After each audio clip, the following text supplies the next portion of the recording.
What's up, guys? Today we are going to be talking about Zootopia 2, and to my surprise, it's actually really good. If you haven't heard about the Zootopia movies, they're basically furry propaganda.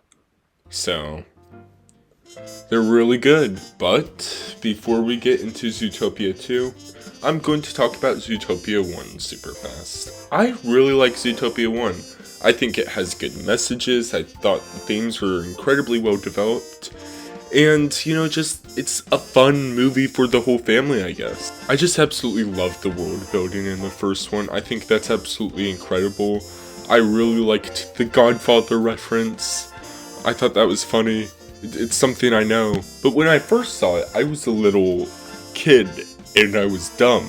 So I wasn't old enough to watch The Godfather, and I didn't understand what the funny thing was that my parents were just laughing about over on the couch. I really like the chemistry between the fox and the bunny, and overall I just think it's like a good movie, The animation is also very impressive, and there's some scenes how the camera shot that I'm like impressed. It's also not afraid to go dark. By the way, there might be some light to heavy spoilers, like as the video goes on, about Zootopia 2. And honestly, the second movie doesn't really feel like it goes as dark as the first one. It still feels like it stays surprisingly lighthearted with everything that's happening and people being racist, or I guess snakeist, or maybe racist. Get it? Because it's a snake, so it goes. Yeah, I'm just going to jump right into my review of Zootopia 2.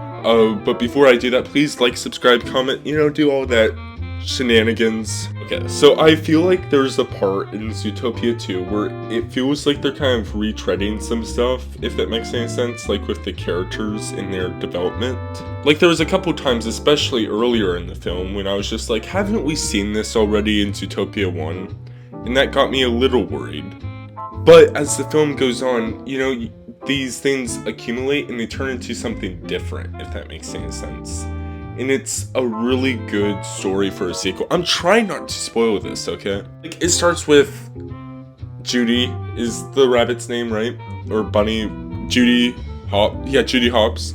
It starts with her trying to, like, prove herself, which is something that we already saw in Zootopia 1. So I was like, oh no. And then she's like, okay, we need to prove ourselves as partners. Meanwhile, the fox is like, well, I don't know about that, carrots. And overall, their dynamic was super fun throughout the film, by the way. That kind of like helped this retreading. And then the bunny's just like, no, we have to prove to them that we are great. But over the course of the film, that it just slowly turns into her not doing the case, I guess, to prove to other people.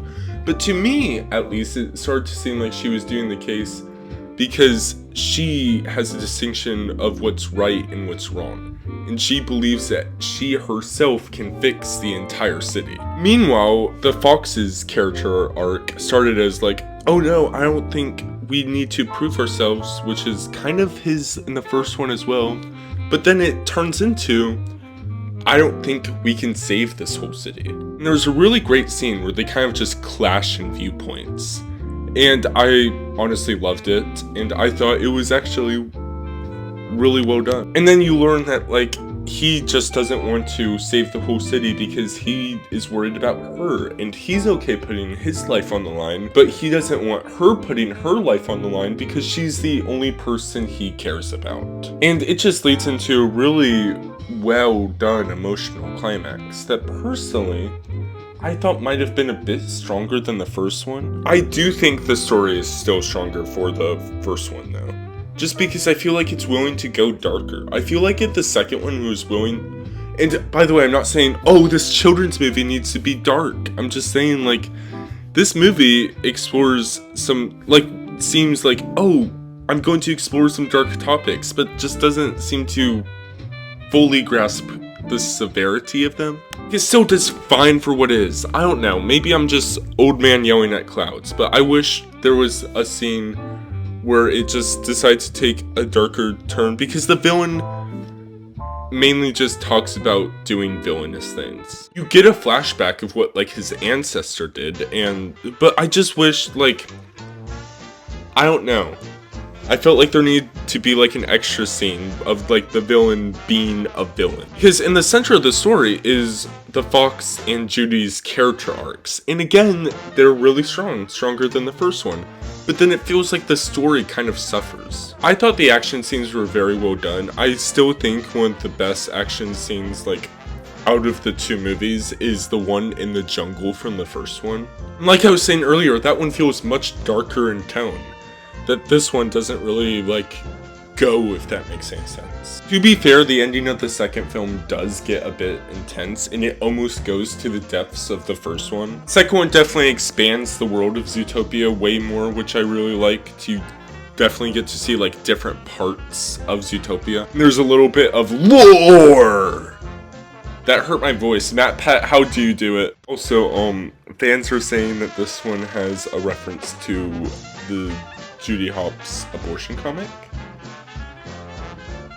So, and they also invited Judy Hopps Lover 69 to the premiere. This is just, yeah, so I heard, I don't know that for sure. I mean, personally, I haven't read the comic. But anyway, that's it for today's video. Went off on a bunch of weird stuff today. Please like and subscribe, and I will blow up every animal ever. Just kidding, I am not SeaWorld.